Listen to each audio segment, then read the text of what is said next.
Welcome, everybody, to Warrior Wednesdays. This is where we talk to everyday people who are overcoming amazing obstacles and doing it with grace.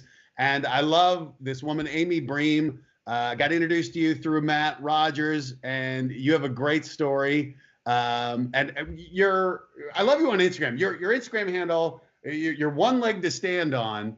And I'll read what you said. I was born with one leg, and I make way too many jokes about it. So, Amy, thank you so much for being on here. So let's start with your story. So what was the condition, or what caused you to be born with one leg? Yeah, I was born actually with a birth defect called PFFD. So basically, I was born with the majority without my right leg. So I don't have much of a hip bone, and anything down, it just wasn't there when I was born. So when it was time to learn how to walk, I was fitted with my first prosthesis, and I've been good to go ever since. So yeah, it's been amazing. A lot of people, even with certain birth defects, depending on what it is, get surgery. I actually never had surgery, so I've never had any kind of amputation. So it's just been what it was since the day I was born. So let me ask you this then. This is really interesting to me, because this is your normal when you're born this way. You don't know any different. Now, do you remember a point where you started to look around at the other kids and say, there's others might see you as not the same? Yeah. Do you remember? I don't know if there was one specific moment. Definitely the older I got, I was much more aware. I remember being in elementary school when I was in second grade. You know, that's the time where our public school started swim lessons.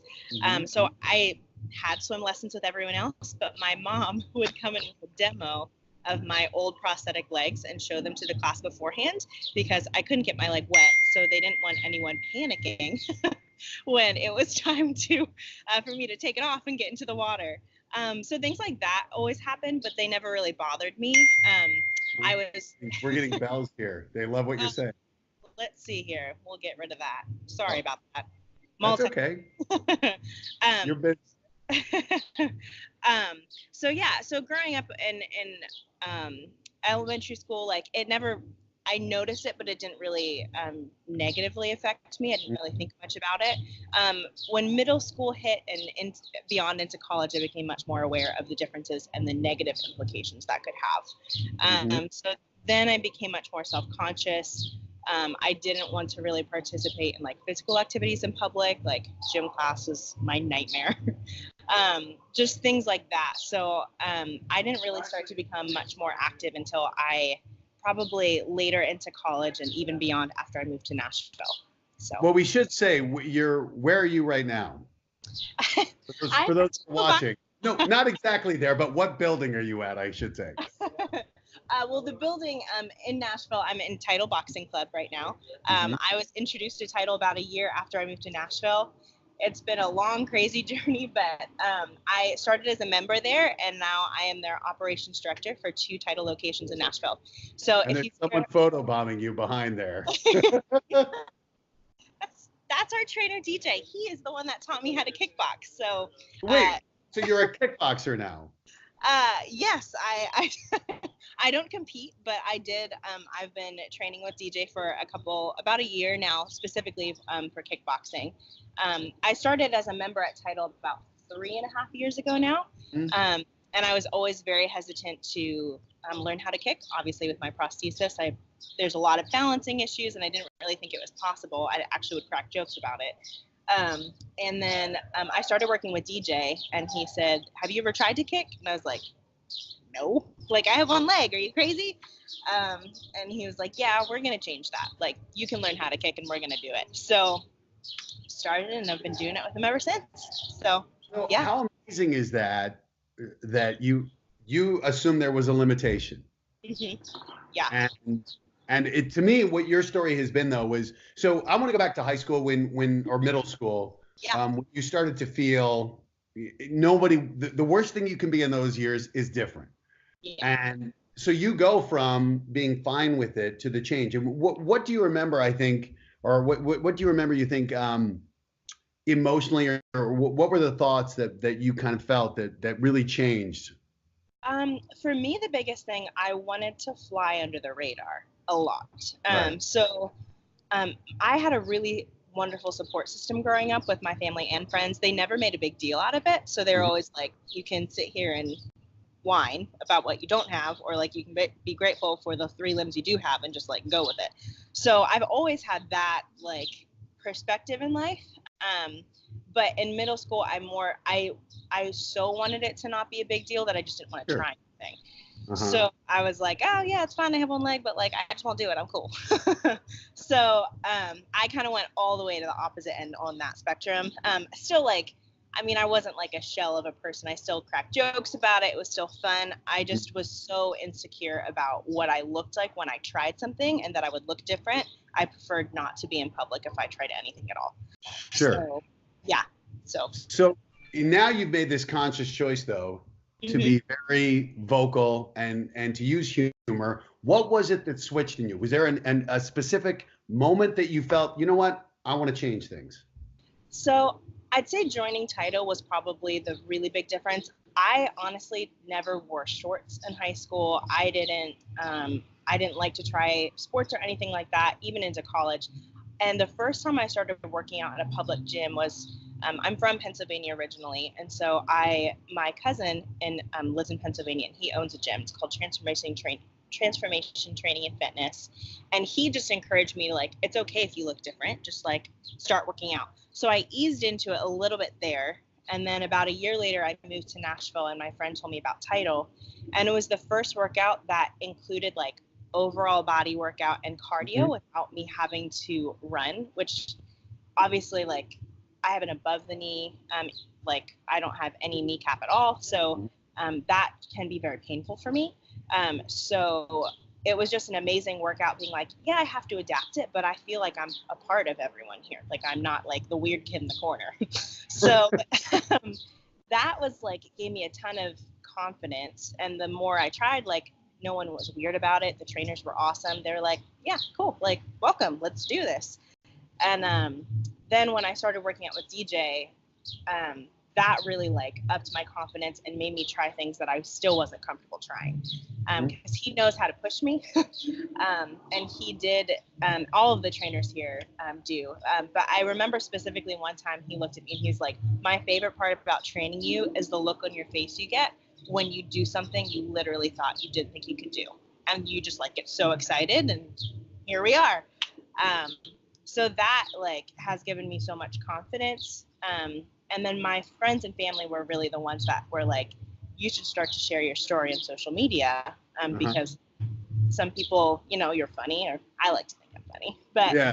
they're like, people like love to see that, and they want to see like that you can still do things and be active and live a very normal life. So that's kind of what started it all. Well, I love that's amazing. I love that fitness was your path to kind of standing out and to feeling whole again. And I love that you use humor. That's something that I've always done when I talk about, my challenges, whether it's rheumatoid arthritis or cancer or whatever. I think humor disarms people. So what was it for you? I know you mentioned even in middle school and high school, you started using humor. When did you realize humor was a tool where you could really effectively tell your story and control how people viewed you? Yeah, that's an interesting question. I grew up in a family where like we just love to tell jokes, and so I think it was always established like that I wasn't going to be offended by jokes about one leg. And then I realized like there's always that like awkward moment where someone realizes that I have one leg, and you can see it in their face of like, do I say good job? Do I like push her through? What do I do? And I just realized that if I was the one to break the ice and crack a joke and be like, hey, like, it's cool, I'm okay with it, you're good. Like, it just made it so much easier because they're like, Uh-huh. oh, like, she's not going to like collapse if I say something. Like, it's cool. So my family really like set the tone for me that way. And I just Mhm. always loved to tell stories. And I realized that if I could make people laugh, like, everyone was having a better day. Right. So yeah. So that kind of, it's funny that you say how I could control that, because that has been a process in itself. When I was Hmm. more self-conscious, I would just tell everyone that like any joke was like cool. Let's like anything, throw it out on the table. But I realized as I was growing up, there were still very specific things that would still bother me. Mm-hmm. I have learned how to create those boundaries with people, in a not like a, like, yeah, let's make jokes, but like, Right.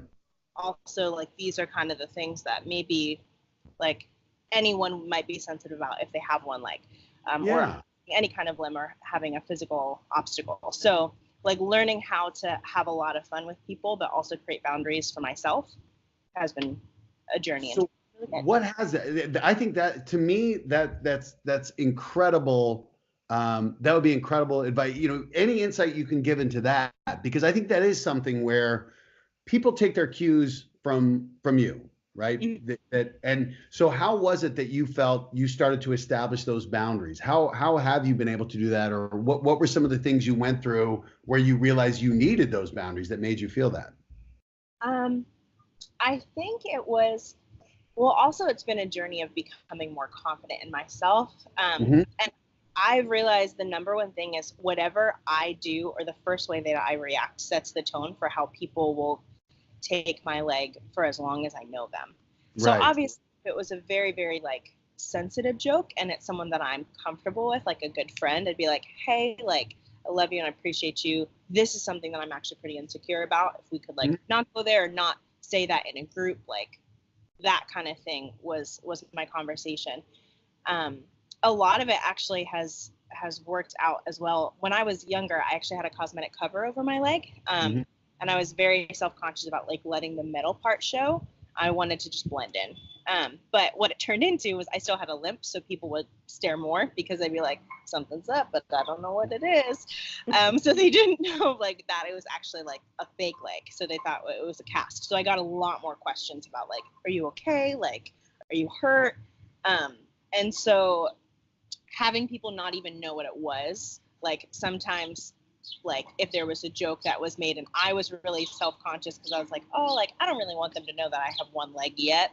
Like that was something that I had to work through. And then when I came to Nashville, I got a new prosthesis made, and the doctor was like, hey, you can do a whole lot more if you don't have this covered. Like it's limiting your activity level. And so I went for it, and like that has just been a release, like such a positive thing that I wasn't expecting. And because it's like, hey guys, I got one leg, there's no question of that. So now that it's out there, like let's just keep going. And so like those kind of like things haven't had to be a conversation with people as much because it's just me, like they can see it. So Do you remember the first time you went out without the cover in public? yes. I was working at a health clinic at the time, and I wore scrubs. And so when I walked, you couldn't tell it as much because they were long pants, but you could tell when I sat, there was like a pole.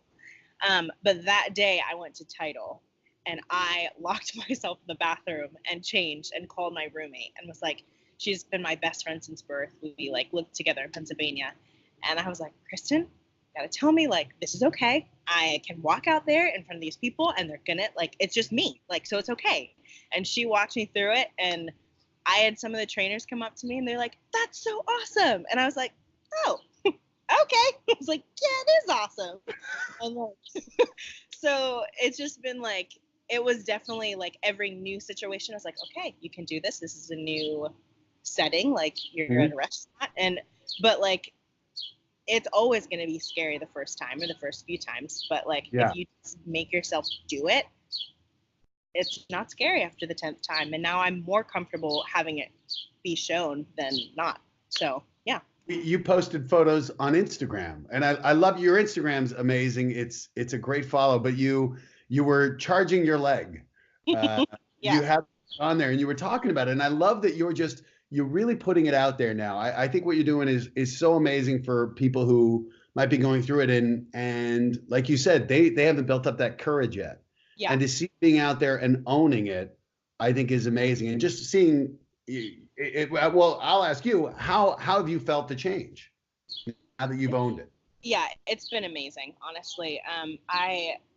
I'm just way more willing to try things and have fun. Like the more that I do, even like it's social media always has its negative implications, but for me, I found so many positives with just even being other trainers are walking by and like, what are you doing? But realizing like it's also a form of accountability for me. If I'm going to talk to people that don't know me, or even I've had conversations with new amputees, if I'm going to tell them it's okay to try something and not look good doing it, or like it looked different, then I should be okay with that and be willing to try new things. So like the whole journey has been like something that I never imagined that I would go through, but it's been really, really wonderful. So I like on there you talked about, mindset, which I think is something that we're becoming increasingly aware of how important it is and how we really have a say in it. And I love you said now you see your prosthesis as a blessing. Yeah. And I thought, so how did you come to that mindset? I had one particular conversation with my now boss.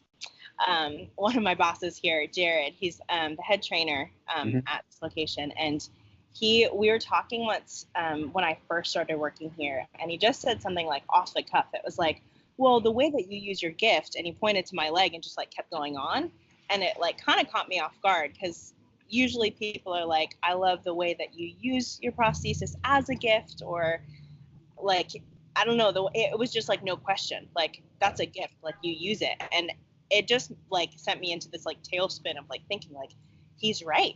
And there are so many people in the world that like, I mean, I was born into a family that's supportive, and I live in a first world country where I have that available to me. And I live in a day and age where they put focus on prosthetic technology. So like to not take full advantage of that would be almost selfish in a way, like use what you have. And so it's incredible that I have that, and it's incredible that I have 3 other limbs and my health, and like all of those things are things to be able to live life to the fullest. There's really no reason not to. So and a wicked sense of humor. I try. So as part of being the honoree, I make a $250 donation to the charity of your choice. So Amy, what charity would you like that donation to go to? It's a wonderful question. I got an email the other day for an organization that donates equipment to children in underprivileged countries to give them prosthetic equipment.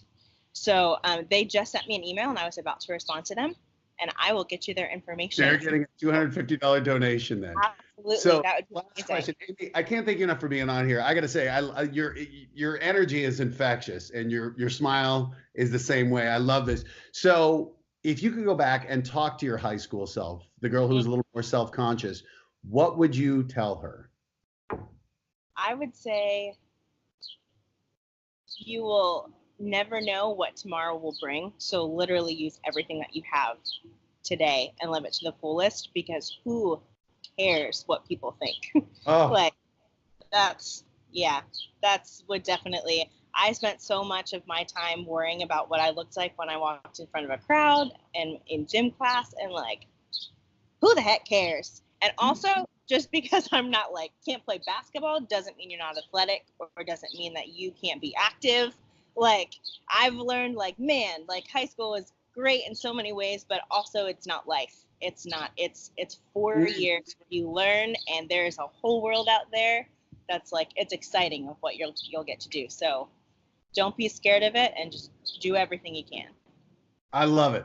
I love it. You are everything Warrior Wednesdays is about. I love it. I feel bad I'm keeping you away from your job here. Oh, no. I told them they're good with it. They're excited. Well, tell you what, and your Instagram, one leg to stand on, hilarious and candid and inspiring, everything you want that social media should be. So Amy, thank you so much for your time. You really embody the message that we always leave people with, and that is keep fighting.